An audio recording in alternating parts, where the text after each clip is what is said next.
Hola, ¿qué tal? ¿Cómo estáis? Llegamos aquí a un punto muy importante para mí, pero para eso necesito hacer un poco de historia. Yo nací con la astrología, se puede decir así, ¿no? Porque mi madre reunía en casa a gente de astrología, de la teosofía, de la escuela arcana, de la masonería. Ella se divertía así, no, nunca militó o sea, nunca se adhirió a ninguna de estas corrientes de pensamiento. Ella tenía lo suyo, eh, ella había estado criada en Estados Unidos desde que tenía 3 años hasta los 15 o así.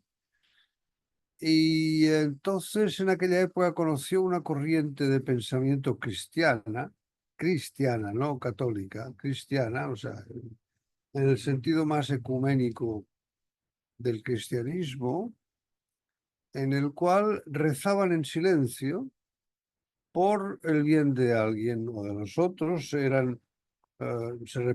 repartía unos cuadernillos que se llamaban la palabra diaria y ella pues leía la palabra diaria, que eran, hombre, consejos para bienestar, ¿no?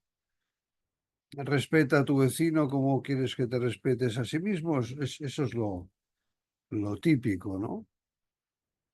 Y bueno, ella pues era muy inquieta, era un sol en Escorpio en la casa 10, trino Marte en la casa, casi en el ascendente, sí, en el ascendente Marte tenía. Y digo que era inquieta y que, claro, imaginaros, yo nací en el 44 y cuando yo tenía 6 años, eso era en 1950. La posguerra, era todavía posguerra eso, en plena posguerra y en plena dictadura de Franco, ¿no? Que solamente estaba autorizado el catolicismo romano apostólico y todo aquello que ya sabéis, ¿no? Y ella reunía ahí a los astrólogos, ¿no? Bueno, claro, yo era su único hijo y me tenía, pues bueno, o sea, me exhibía, ¿no? De ahí he tenido que estudiar mi Plutón en la casa 11, ¿no? ¿Por qué tenía yo miedo de que me vieran? Lógico, porque es claro, es que mi madre me ponía por las nubes, ¿no? Era mi hijo, lógico, pobre mujer. No, no, lo comprendo perfectamente.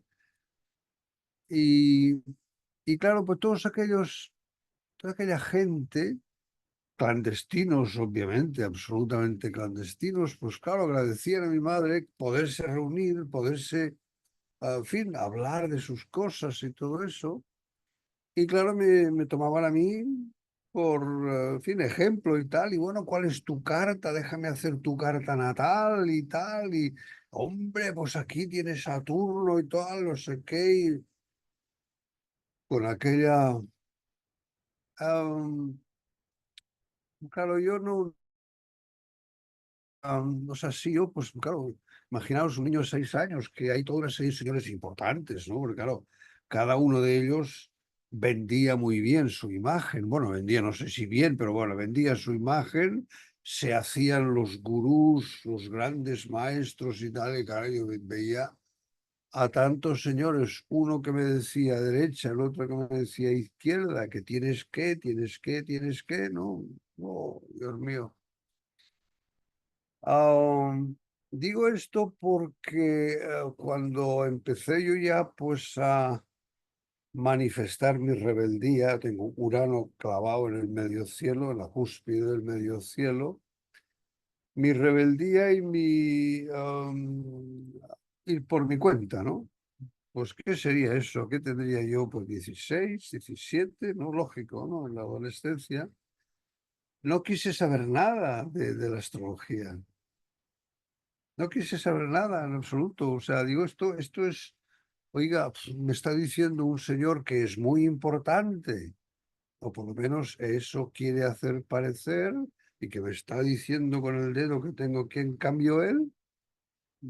Lo que sí tenía, yo nunca he sido muy listo, ni no las he visto venir nunca, me las han pasado por todas partes, ¿no? He sido bastante buena fe, ¿no? Pero lo que sí tenía era intuición.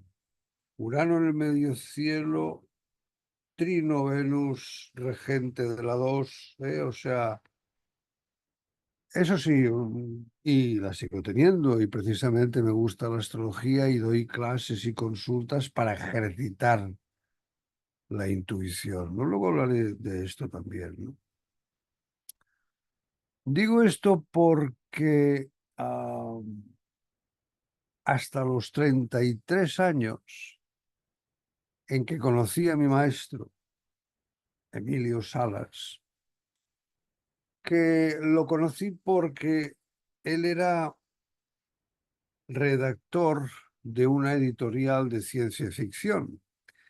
Y eso era en los años 1975, que yo acababa de estar nominado para el premio Planeta, nominado, habíamos unos cuantos, éramos 10 o 12 nominados, ¿no? Fuimos a la cena, me tuve que alquilar un smoking, vino la que era entonces mi mujer, en fin, deslumbrada y tal, que a ella le gustaban esas cosas. Y bueno, pues después como fui nominado a la fin como de los últimos, ¿no? No el finalista, pues luego fui de editorial en editorial a ver quién me podía editar mi novela. Y precisamente ahí conocí a Emilio Salas, porque él era editor de una editorial que se llamó Martínez Roca, de ciencia ficción.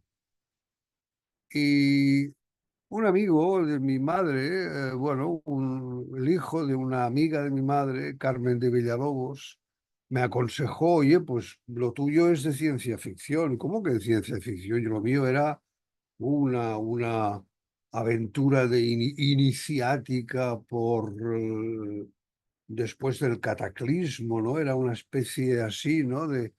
Y pues metí ahí mucha historia sí, trascendente, en fin, todas esas cosas que se llaman el mundo espiritual, ¿no? Todo es espiritual, pero no sé por qué tienen que utilizar la palabra espiritual para eso. Um, pues así fui visitando editoriales de ciencia ficción y realmente la primera bueno, me fui a una librería, libros de ciencia ficción, pum, me salió Martínez Roca, me salió unas cuantas más, Obelisco, todas estas, ¿no? Bueno, pues me fui allí, les entregué la novela y entonces me llamó Emilio Salas, que era el director de redacción, y me dijo, mira, me gusta publicar tu novela, me gustaría publicar tu novela, pero hay que trabajarla mucho. Le gustó, yo en aquella época estaba, como siempre, metido en estas cosas, ¿no? Tenía un libro de Nostradamus, un libro que había comprado en París en mi época de estudiante, en, en los, dijéramos, libro viejo de las orillas del Sena. Me llamó la atención. No sabía quién era Nostradamus, ¿no? Y entonces empecé a leer y puse algunas cuartilas de Nostradamus en mi novela, especialmente aquella que se ha interpretado como el fin del mundo, ¿no? Aquello que dice, y Dios se aparecerán a los mortales, etcétera. No recuerdo, pero así, Dios se aparecerá a los mortales siendo causa de gran conflicto. Bueno, y lo puse en la novela. Y resulta que Emilio Salas era un aficionado, bueno, aficionado, ¿no? Un erudito de Nostradamus, de Gurdjieff, Krishnamurti, todo, en fin, los grandes, grandes, grandes maestros, ¿no? Y le interesó pues publicar mi novela. Y nos pasamos 2 años trabajando en mi novela. Yo lo había hecho en aquella época, estaba de moda el libro de Camilo José Cela, San Camilo 1936, que era, bueno, José Cela lo podía hacer todo, ¿no? Porque ya estaba arriba de todo y lo podía hacer todo. Y era un libro absolutamente difícil de leer, porque no habían puntos y comas, ni puntos y aparte. Todo estaba ahí metido, pasa que con ese arte del gran Camilo, pues... Y me encantó ese libro, lo devoré, era sobre el 18 de julio de 1936, ¿no?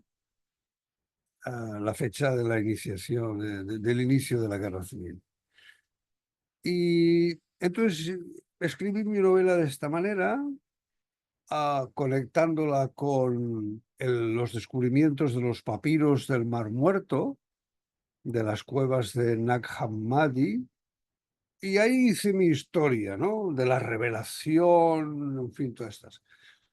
Entonces, claro, yo pues, yo, en fin, con mi ego así, pues a flor de piel, ¿no? Pues no pensaba que eso tenía que caer en, en un libro de ciencia ficción, que esto es un orden inferior, ¿no? Yo creía que eso iba, pero bueno, pues tuve que bajar, tuve que coger mi ego y, bueno, empezar a entenderlo, ¿no? Que con el ego lo que hay que hacer es entenderlo. Y entonces me puse a trabajar con Emilio Salas, y estructuramos la novela. Además, eran tres historias mezcladas entre sí. La historia de un superviviente del cataclismo nuclear, ¿no? Y ese que es rescatado por la civilización superviviente.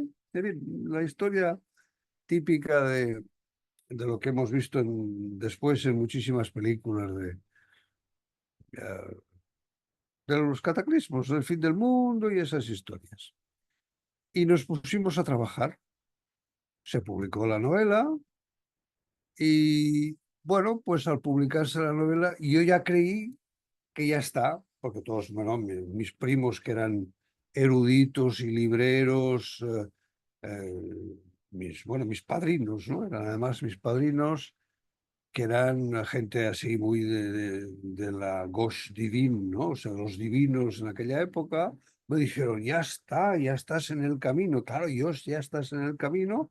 Y se lo comenté a alguien, así, a un Román Cano, a un amigo de Emilio Salas, con el cual yo pues trabajaba con él, ¿no? Y publicábamos artículos en La Vanguardia. Yo conocí, bueno, yo me metí en La Vanguardia con los artículos, me publicaron algunos, y estaba tan entusiasmado que quería dejar el mundo de la empresa. Yo en aquella época,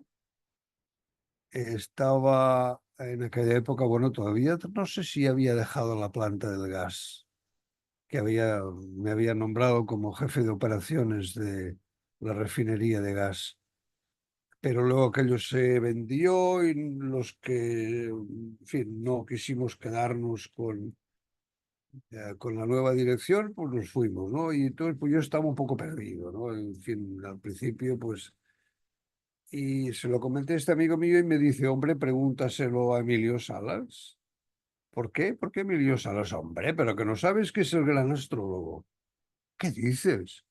Yo la astrología todavía, uff, así, quiero decir, ¿qué es eso? Pero bueno, claro, le tenía vamos, un respeto y una admiración a Emilio Salas que fuera lo que fuera lo que me quisiera decir, ¿no? Pero no sabía que era él el gran astrólogo en aquella época.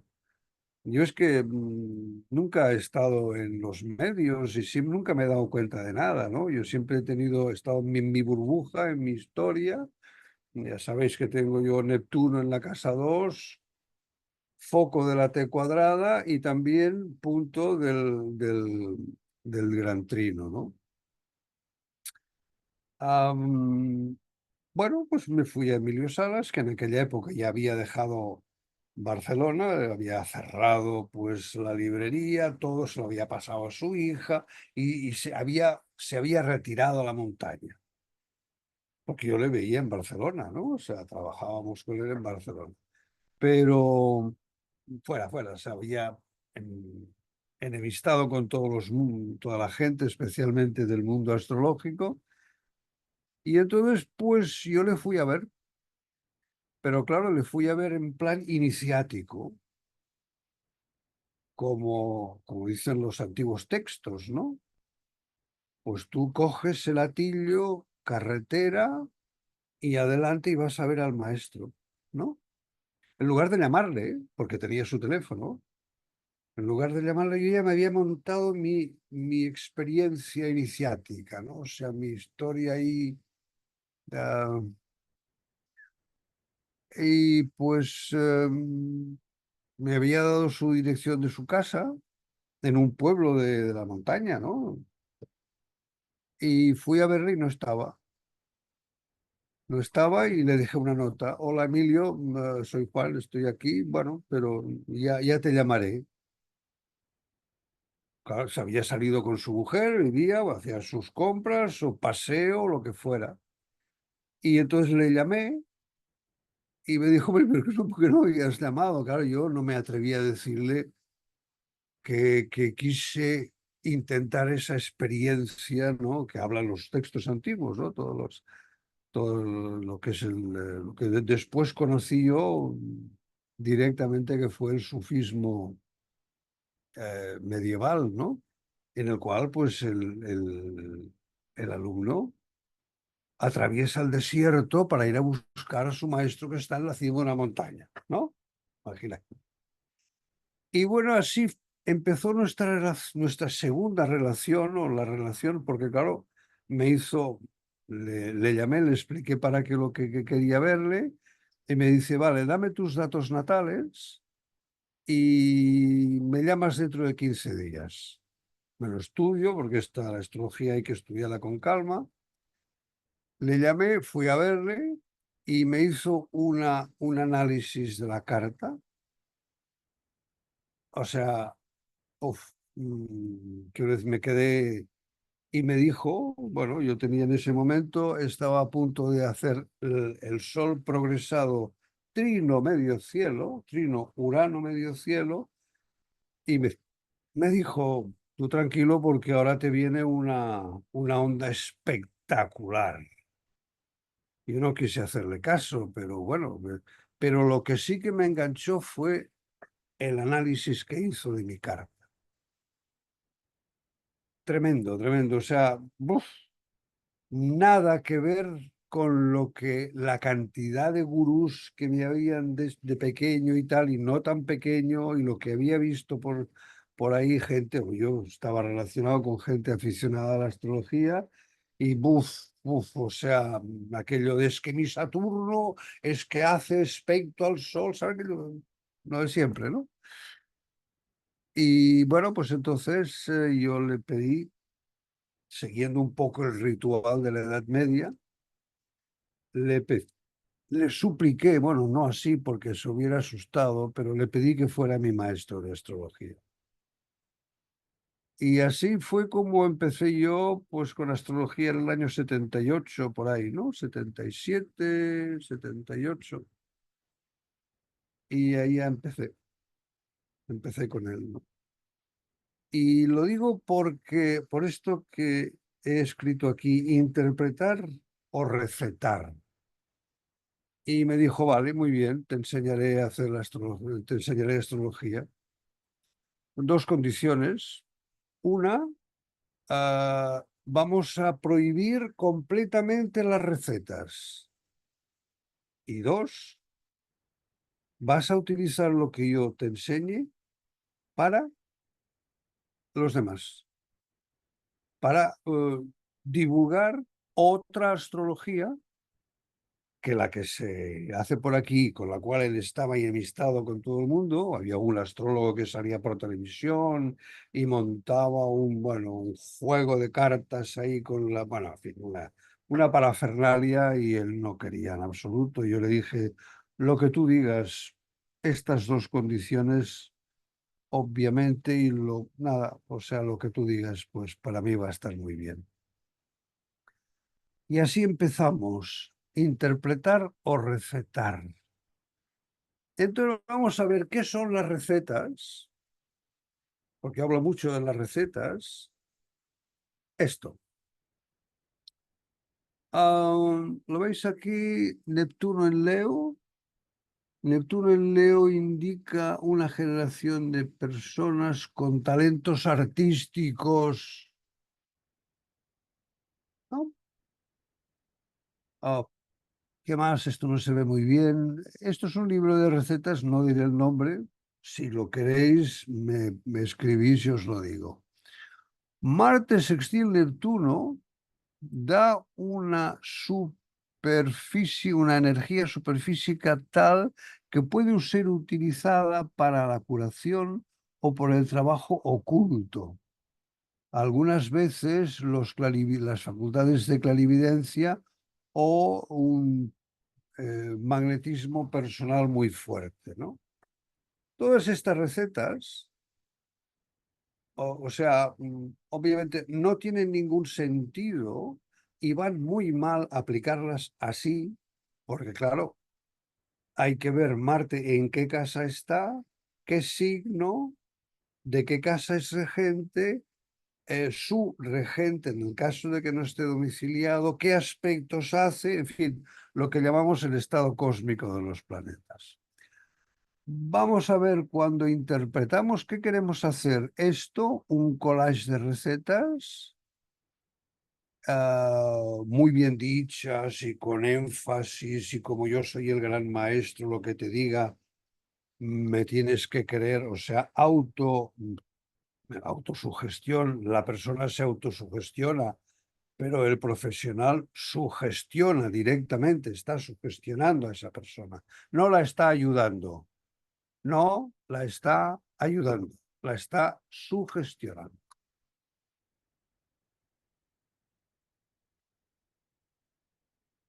Veamos aquí esta receta que os decía. Sextil da una energía superficie que puede utilizarse para curar. Es lo que os he dicho, no sabemos si Marte está en Piscis o en Aries, si está en la 12 o en la 1, no sabemos nada. Y sin saber lo fundamental, ¿somos capaces de hacer esto? ¿De dónde sale todo esto? Vamos a ver, ¿de dónde sale la astrología de las recetas? En mi opinión, lo he estudiado bastante, como podéis imaginar. Todo empieza con buenas intenciones, con libros como André Barbeau, Adolfo Weiss, en fin, libros de grandes maestros, de gente con buena fe, no Alan Leo, sino Pearls, no sé si era James Pearls, otro astrólogo americano que no quiso hacer fortuna con la astrología, que sabía que tendría que cometer muchísimas tropelías, como hizo Alan Leo para hacer fortuna. Entonces, en sus obras, estos que no cometen tropelías, no digo el doctor Adolfo Weiss en su astrología racional, o André Barbeau o Demetrio Santos, lo que hicieron fue describir la teoría y poner un ejemplo, o dos, o tres. El problema es que quien lee eso coge esos ejemplos como verdades fundamentales. Y no es así, eran ejemplos nada más para ilustrar la teoría. Ese es el origen del problema de las recetas, que eran ejemplos, pero entonces estos ejemplos, sin ponerlos en contexto, como he dicho antes, sin ver toda la carta, el planeta que rige, qué tal, es decir, una operación de pereza simplemente utilizar la receta y calcarla y largársela a su consultante.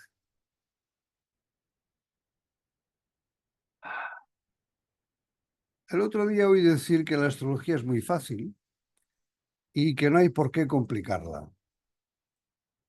Esto me recordó un profesor de matemáticas en el bachillerato que tuve, creo que era en tercero o cuarto de bachillerato, que nos dijo que las matemáticas eran muy fáciles.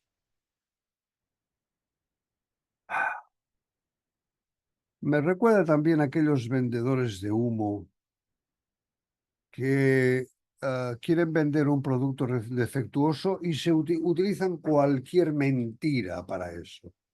Por ejemplo, que no, si los productos son así, vienen ya de fábrica, no son defectuosos, todos son así, ¿no?